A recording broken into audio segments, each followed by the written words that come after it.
In a recent stakeholder meeting at Hyrule Electronics, I received a request from leadership to fulfill a very specific requirement. Cases emailed to the support team related to equipment breakdowns are considered top priority requests and need to be resolved quickly.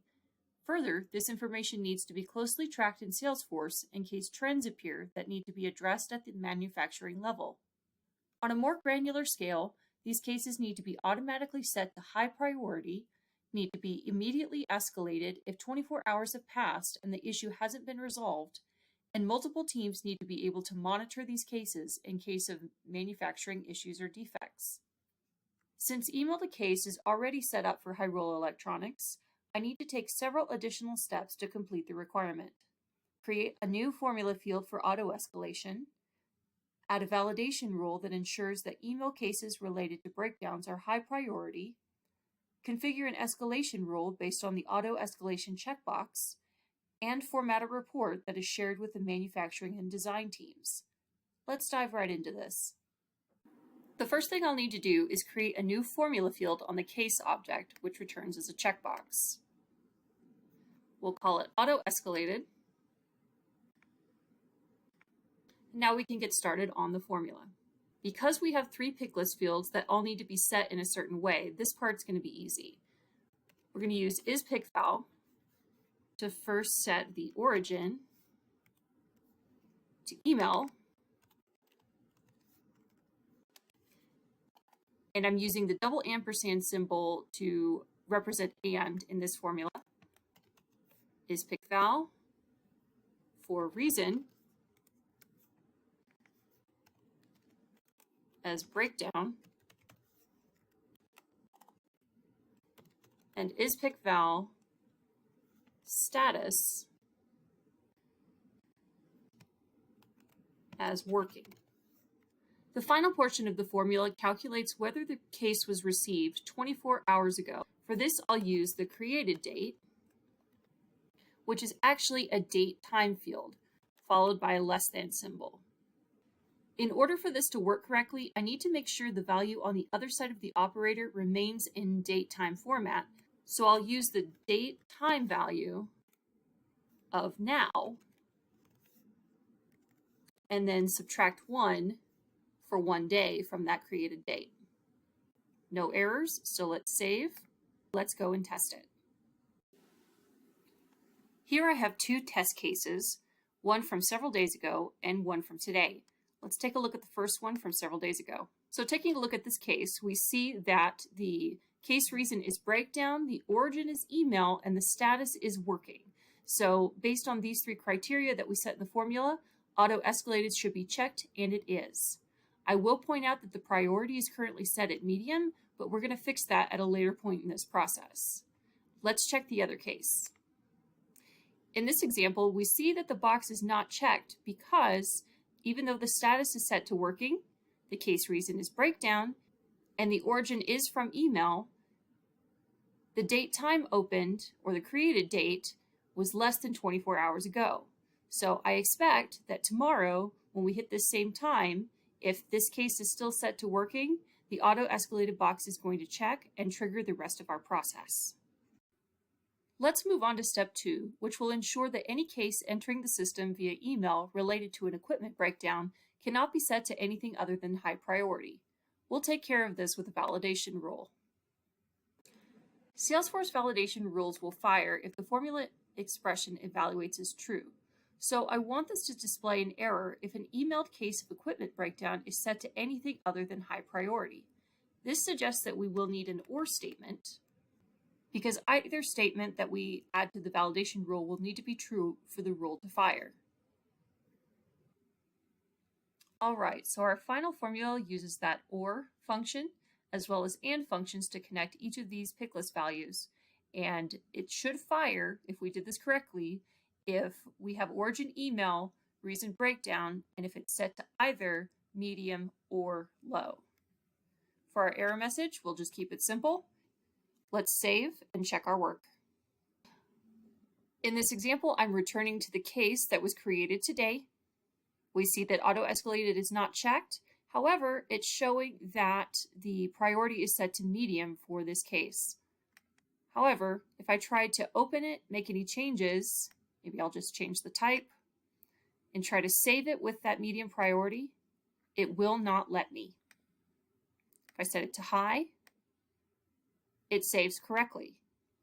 Step 3 involves setting up a case escalation rule based on the checkbox we created earlier. We'll name this escalation rule Breakdown Emails and set it to active. Let's go ahead and edit this. We're going to set the sort order to 1 and define the entry criteria as when the auto escalate checkbox equals true. We're also going to ignore the business hours criteria for this rule so that it simply follows that 24-hour process that we delineated in the validation rule. Let's save and set our escalation actions. We're going to set the age over to 0 in 30 minutes so that 30 minutes after that checkbox becomes true, this escalation rule will fire. Next, for auto reassignment, we're going to select my name as the acting lead support manager using the escalated case notification template. We're also going to go ahead and notify the head of customer service and support, Pura, and provide her with the same notification email template. Finally, we're going to notify the case owner. Let's save this. And here's our escalation rule. Let's go back to escalation rules. We double check that this is active. Now we need to check and see if any cases are set for escalation, and we'll do that here. Because we had one case earlier in the video that fit these parameters that was created several days ago, it should have appeared in the queue for escalation, and here it is. I'm going to verify the number, 1039. We're going to check it, 1039. Yes, the auto-escalated checkbox is active. It is set to working, high priority. It's a breakdown email, and it was opened several days ago and has not yet been resolved. So the escalation rule is currently working. To review our work so far, we've created a formula field called auto-escalate and set a validation rule for it.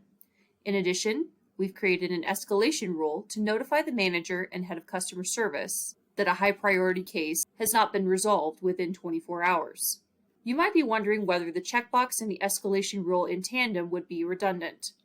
It could be that this is the case, but because Hyrule Electronics specifically is concerned with reporting and ensuring that customer service remains at the highest standard, they need to be able to see on reports how many of these cases over a period of time have received this auto escalation. And the custom field, well, checks that box. Speaking of reports, let's go back to our user story. Our final task lies in making sure that we have a report ready and available for multiple teams to track these special cases. So let's dive into that final step now. Let's hop into the Reports tab. To ensure that all the right teams get access to the report, I've created a folder called High Priority Cases and provided view access to the design, manufacturing, and customer support teams. My report, titled High Priority Breakdown Cases Email, provides identical filters to those we've been using for our checkbox formula and validation rules. We have priority, case reason, and case origin. We've also focused this report on the cases open in the current calendar month. After arranging the fields that I needed, I grouped rows by subject so that stakeholders can easily track trends in equipment failures. In this example, Zora cooling systems seem to make up the majority of these high priority cases. In order to provide additional information on how long these cases remain open, I created a row-level formula that calculates this in hours, seen here in this column. Finally, I configured a donut chart to display where the majority of breakdown cases are coming from as a quick view. So if we save and run the report, here's how it looks in its entirety. Let's take one final look at the user story to conclude this demonstration.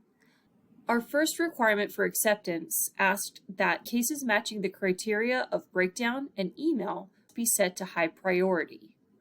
We were able to successfully fulfill this requirement using our validation rule. Second, cases of this type that haven't been resolved in 24 hours must be escalated to a team manager. By creating the auto-escalate checkbox and the escalation rule, we were able to satisfy this requirement as well. Finally, cases of this type must be closely monitored so that trends can be addressed by the design and manufacturing departments. By creating the report in the designated report folder, viewable by all of these departments, we were able to also satisfy this final requirement. If you watched all the way to the end, thank you so much. I'd love to know if you found this helpful and if there's any particular problem you'd like to see me solve in future demonstrations.